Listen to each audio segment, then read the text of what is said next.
और इस मामले को लेकर अब कई तरह के सवाल खड़े हो रहे हैं, राजनीतिक बयानबाजियां भी शुरू हो गई। इस बीच में हमारे साथ नंदकिशोर गुर्जर जी जुड़ चुके हैं, विधायक बीजेपी से। सर, स्वागत है आपका। सवाल यहाँ पर ये आपसे कि मतलब क्या स्कूल कॉलेजों में इस तरीके से धार्मिक नारे लगने चाहिए थे, लेकिन धार्मिक नारे लगे तो उस पर प्रबंधन को ऐसा नहीं करना चाहिए था, ये भी हम मानते हैं इस बात को। क्या प्रतिक्रिया है आपकी इस पर, क्या राय है आपकी? देखिए, भगवान श्री राम का नाम लेना कोई नारा नहीं है, पहले तो ये स्पष्ट होना चाहिए। ये एक आम भाषा है। पहले तो मुसलमान भी अब थोड़ा सा जब कट्टरपंथी मुल्कों के चपेट में भारत के लोग आए हैं और ये आवागमन बढ़ा है, तब से दूसरा नहीं तो मुसलमान भी राम राम करता था, हिंदू भी करता था, सिख भी करता था। तो राम भारतीय संस्कृति की आत्मा है और कण कण में भगवान श्री राम व्याप्त है। तो उनके लिए अगर किसी ने अभिवादन किया, राम राम कहा, उधर से दूसरी तरफ से जैसे राम कह दिया गया, अभिवादन का जवाब दिया, इस पे जो टीचर्स के द्वारा आपत्ति की गई उस पे सभी को आपत्ति थी। और उसके बाद दोबारा जब उन्होंने अपना क्लियरिफिकेशन दिया तो उसमें कहा कि राम का औचित्य नहीं है। तो विवाद की जड़ ये है, कोई धार्मिक नारे की कोई बात नहीं थी। वहाँ स्टूडेंट थे, किसी ने उधर से जय श्री राम कहा खुशी में, उसकी परफॉर्मेंस को देख के उसने उसका जवाब दे दिया। तो ये कोई विषय नहीं था। जिस तरह से टीचर ने तुल दिया तो ये बहुत गलत था और उसी के लिए हमने कहा था कि इन पे कठोर कार्रवाई हो। प्रशासन को इस पे तुरंत संज्ञान लेना चाहिए। नवरात्रि चल रहे हैं, रामनवमी आ रही है, ऐसे में कोई बवाल हो और कहीं कोई सांप्रदायिक कोई बात हो तो उसको तुरंत रोका जाना जरूरी था। बिल्कुल नंदकिशोर जी, लेकिन अब ये वक्त नहीं आ गया कि मतलब स्कूल कॉलेजों को लेकर एक ऐसे गाइडलाइंस भी बनने चाहिए कि ठीक है कि ये एक अभिवादन की का एक स्वरूप है कि आप राम राम कहते हैं, जय श्री राम कहते हैं, तो कौन से अभिवादन को आप उसका इस्तेमाल करें स्कूल कॉलेजों में, ताकि प्रोफेसर्स या टीचर्स को भी वो अजीब ना लगे, यानी कि गाइडलाइंस बने, ये आवश्यकता नहीं पड़ रही है। नहीं, गाइडेंस क्या है इसमें? कोई मतलब गुड मॉर्निंग बोलेंगे इंडिया में, ये कोई मतलब है? दुनिया के जितने देश हैं, वहाँ रशिया में जाएंगे तो अगर आप मेडिकल की पढ़ाई करने जा रहे हैं तो रशियन नहीं पढ़ाते हैं। इंडिया में पता नहीं हिंदी को क्यों इस तरह से मान लिया है। हमारे जो भगवान है, ईश्वर है, वहाँ हम गॉड कह के तो खुश हैं, हम गुड मॉर्निंग कह के खुश हैं, लेकिन जो हमारा मूल अभिवादन है भगवान श्री राम का, राम राम तो पहले से लोग करते आ रहे हैं, राधे राधे करते हैं, बहुत से राधे श्याम कहते हैं। तो जो हमारी संस्कृति में कोई भी कहे अपना अभिवादन में शालीनता के साथ, और किसी को कोई इसमें मैं समझता हूँ कि कोई ऐसा उद्देश्य ही नहीं था किसी पक्ष का भी कि किसी को कहीं ना कहीं मतलब किसी की भावनाओं को कुछ इस तरह से परेशान करने वाली बात हो। बिना वजह जो प्रोफेसर किस मानसिकता से ग्रस्त थे, बिल्कुल तो उनको देखना है।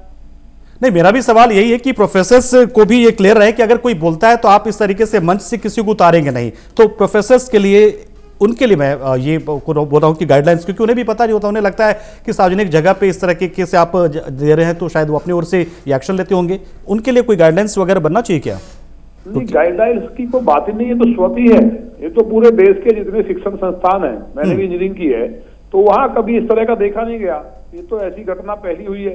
आजकल पता नहीं क्या है, साउथ में तो एक नेता सनातन धर्म को समाप्त करने की बात कर रहे हैं। तो जिस तरह की ये चीजें बढ़ी हैं धीरे धीरे, ये कहीं ना कहीं जब लोगों का अस्तित्व समाप्त हो गया है, माननीय प्रधानमंत्री नरेंद्र मोदी जी की लीडरशिप में विकास के क्षेत्र में नए आयाम छुए गए, दुनिया में लोकप्रियता बढ़ी है, तो कहीं ना कहीं कुछ लोग पॉलिटिकली या किसी विचारधारा से ग्रस्त होकर के कोशिश करते हैं कि कहीं ना कहीं हम एक वर्ग को कहीं खुश इस तरह रख पाएंगे, लेकिन वो वर्ग भी ये जानता है कि हम लोग डेवलपमेंट के साथ हैं, इसलिए लोग फेल हो जा रहे हैं। तो ये हताशा का परिणाम है। नहीं तो ऐसा कभी भारत में हुआ ही नहीं कि राम राम करने से कहीं बवाल हो। आप लोग भी यहाँ देखते होंगे, आज भी गाँव में तो नमस्कार वगैरह के तो प्रचलन, गुड मॉर्निंग का तो कहीं शहरों की कॉन्सेप्ट छोटी मोटी हो सकती है, लेकिन गाँव में तो राम राम ही करते हैं सभी। नहीं, बिल्कुल वीडियो में भी यही दिख रहा है कि जो छात्र दूसरे छात्र उसकी हौसला अफजाई करे, उस छात्र के जो परफॉर्म करने के लिए आए स्टेज पे, जवाब में अभिवादन उसने किया है।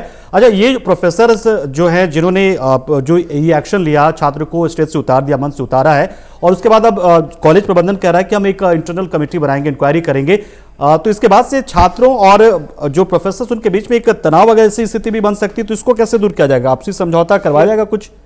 नहीं, देखिए, तनाव तो बनने का कोई विषय नहीं है।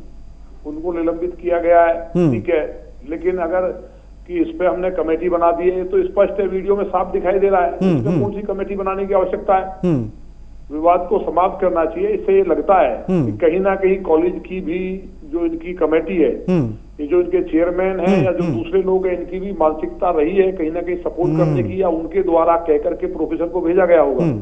प्रोफेसर डायरेक्ट इस तरह से मुझे लगा नहीं कहीं इस तरह से इन्वॉल्व हुए हों। और 2 बार, पहली बार चलो उन्होंने बोल दिया, सेकंड टाइम बोलते हैं कि राम का औचित्य नहीं है। ये तो कुछ टाइम बाद उनका रिएक्शन आया है, तो मैनेजमेंट से बात ही तो की होगी तभी तो आया है। तो ये जो कॉलेज आजकल जो मैकाले के जो सब चेले बने घूम रहे हैं, इनको भी ठीक करने की जरूरत है और ठीक सरकार करेगी। माननीय योगी जी की सरकार है, किसी को भी इस तरह के जो हमारे जो आस्था के प्रश्न है, जो संस्कृति है, उसके साथ खिलवाड़ करने की इजाजत नहीं दी जा सकती। और ये जो प्रोफेसर्स हैं ठीक अभी निलंबित हो गए हैं, और लेकिन इन बच्चों के साथ जिन्होंने श्री राम के नारे लगाए थे उनके साथ कुछ डिस्क्रिमिनेशन करेंगे, उनको अच्छे से नहीं पढ़ाएंगे, तो ये चीजें भी सामने आएंगी। तो इसको कैसे सुनिश्चित करेंगे कि इन बच्चों के साथ कॉलेज प्रशासन जो है वो मतलब किसी तरह का डिस्क्रिमिनेशन ना करे? देखिए, मैं स्टूडेंट लीडर रहा हूँ और मैं एक स्टूडेंट हमेशा हूँ और छात्र संघ का अध्यक्ष भी रहा हूँ। कई बड़े आंदोलन चलाए हैं, तो वो स्टूडेंट्स को चिंता करने की आवश्यकता नहीं है। इस तरह की अगर कोई बात आई भी और जहन में अगर मैनेजमेंट के आती है, आपके माध्यम से भी मैं कहना चाहता हूँ कि ये और भी जो शिक्षण संस्थान है देश में, कोई तिलक लगाने पे ऐतराज कर दे रहा है, कोई चोटी पे ऐतराज कर दे रहा है, ये सब चीजें अपने अपने आस्था को मानने का विषय है। कायदे से सब बच्चे पढ़ते आए, पढ़ते रहे। अगर इस तरह से कहीं कोशिश की गई तो मैं समझता हूँ कि फिर जो कॉलेज है, जो भी यूनिवर्सिटीज होंगी, उनको अंजाम भुगतना पड़ेगा। इस तरह की हरकत नहीं होने दी जाएगी। बिल्कुल, बहुत शुक्रिया अनंत किशोर जी, हमारे साथ आप जुड़े, जानकारी आपने दी और बताई कि इस तरीके से इस तरह की चीजों को लेकर इस पर विवाद नहीं होना चाहिए। और किसी भी कॉलेज या किसी शिक्षण संस्थान में अगर छात्र के ओर से अगर ऐसा कुछ कहा भी जाता है तो उसको बहुत ज्यादा तूल देने की आवश्यकता प्रशासन को नहीं होना चाहिए, क्योंकि ये एक अभिन्न हिस्सा है हमारी जिंदगी का। जब हम अभिवादन करते हैं, राम राम बोलते हैं, तो इस पर कॉलेज प्रबंधन को इस तरह का रुख नहीं अपनाना चाहिए था कि स्टेज से इस छात्र को उतारना चाहिए था। और उन्होंने भी स्पष्ट किया कि हम सुनिश्चित करेंगे इन छात्रों के साथ जिन्होंने राम राम का अभिवादन किया, उनके साथ कॉलेज कोई गलत तरीके से पेश ना आए बाद में।